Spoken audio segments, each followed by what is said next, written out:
Hello mga Karosi Vlog! Nandito na naman tayo ngayon. Nandito na naman tayo kasi may exciting area ako na talagang tinatarget pero ngayon ko lang talaga siya nahagip dahil nga malapit dito ang ating client ngayon. So dito nakahagip ko siya. 2 beses pa kami bumalik kasi para makuha ko talaga ang area na gusto kong kuhanan ng picture.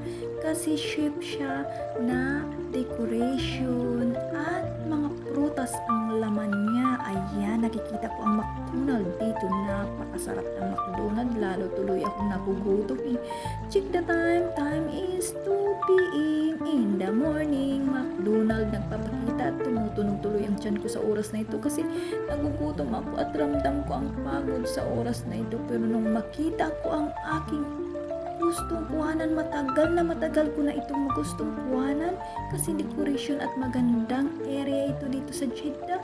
Yung decoration lang ang gusto ko kasi medyo matagal na rin hindi ko siya nakita eh. Minsanan lang kasi may mga tao mag-order dito sa banda kaya hindi ko siya masyadong nakukuhaan ng ano. Ayan na yung shape na yan, ang ganda niya panuorin. Asa ka may mga bato-bato siya dito, lumanding daw siya dito sa area. Ayan puro mga prutas ang dala niya. Napakaganda ng paligid niya. Kaso nga lang, saglitan lang kasi ang ating picture sa kanya. Pero ang ganda niya kamo pag nakikita mo siya sa personal. At saka lalong-lalo na sa gabi pag may mga ilaw-ilaw na siya. Nandito na tayo, on the way home na tayo sa oras na ito. Kaya yan, makikita mo na hindi masyadong matraffic sa oras na ito nang dahil mga inday ay pauwi na tayo at madaling araw na ito.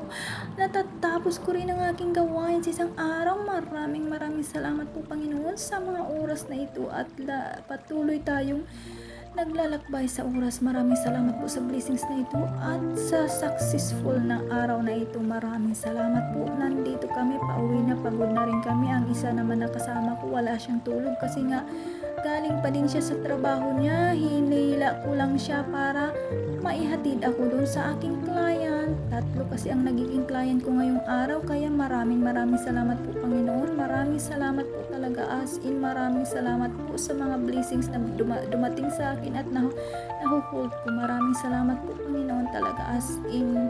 Maraming salamat sa mga trials, sa mga pagsubok. Maraming salamat po sa inyo sa lahat ng binigay mo. Maraming salamat po talaga as in.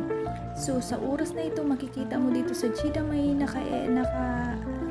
kulong-kulong yan kasi lagi silang nagbabakbak ng mga kalsada dito. Tuwing makikita nilang may lubak-lubak na, binabakbak na naman nila yan.